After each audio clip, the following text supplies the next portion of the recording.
Hello everyone, কেমন আছেন সবাই? আশা করি অনেক অনেক ভালো আছেন। তো বন্ধুরা, আজকে আমরা দেখব কিভাবে লাইটরুম প্রিসেট দিয়ে ওয়ান ক্লিক ফিল্টারের মাধ্যমে ফটো এডিট করা যায়। তো চলুন দেখে আসি কিভাবে ওয়ান ক্লিক ফিল্টারের মাধ্যমে ফটো এডিট করা যায় এবং কোথা থেকে প্রিসেটগুলো ডাউনলোড করা যায়।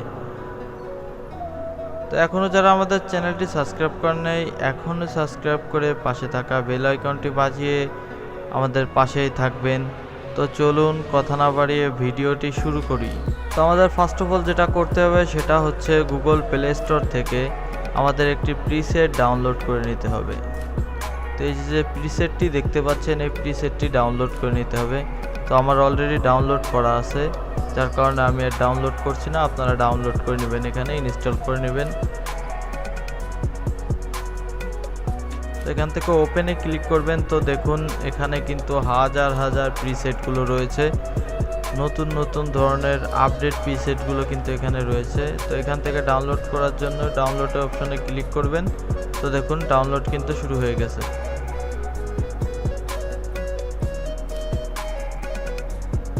তো আপনারা এখন চলে যাবেন সরাসরি লাইটরুমে গিয়ে আপনারা যেটা করবেন, আপনারা যে প্রিসেটটি নিতে চান, এখানে কিন্তু আমি অলরেডি প্রিসেট নিয়ে রেখেছি। তো আপনারা আপনাদের প্রিসেটগুলো এখানে নিয়ে রাখবেন। তারপরে আপনারা যে প্রিসেটটি দিয়ে আপনার ফটো এডিট করতে চান সেটার উপর ক্লিক করবেন। তারপরে দেখুন এখান থেকে উপরে থ্রি ডট অপশনে ক্লিক করবেন। এরপরে কপি সেটিং, তারপরে টিক, এখানে ক্লিক করার পরে ব্যাকে আসবেন। তারপরে যে ফটোটি এডিট করতে চান সেই ফটোতে চলে যাবেন। তো আমি এই ফটোটি নিচ্ছি। এখান থেকে থ্রি ডট অপশনে আবার ক্লিক করবেন। ক্লিক করার পরে এখানে পেস্ট সেটিং। তো দেখুন ফটোটি কি সুন্দর এডিট হয়ে গেছে। তো এখন আপনারা যেটা করবেন, ফটোটি স্মুথ করার জন্য ডিটেলসে চলে যাবেন।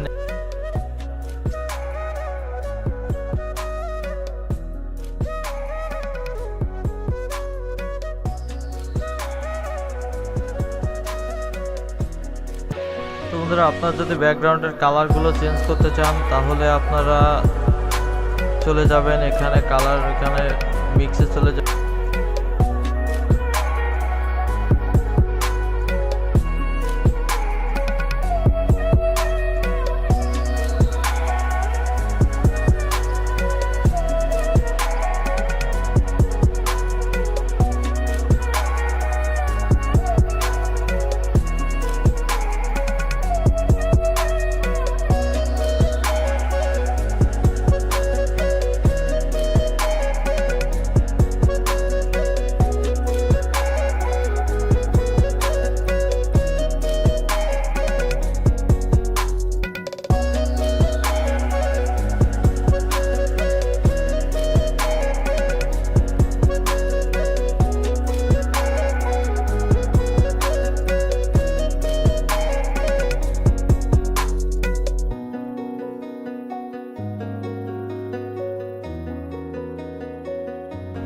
তো বন্ধুরা, ভিডিওটি এই পর্যন্তই। ভালো থাকবেন সকলে, সুস্থ থাকবেন।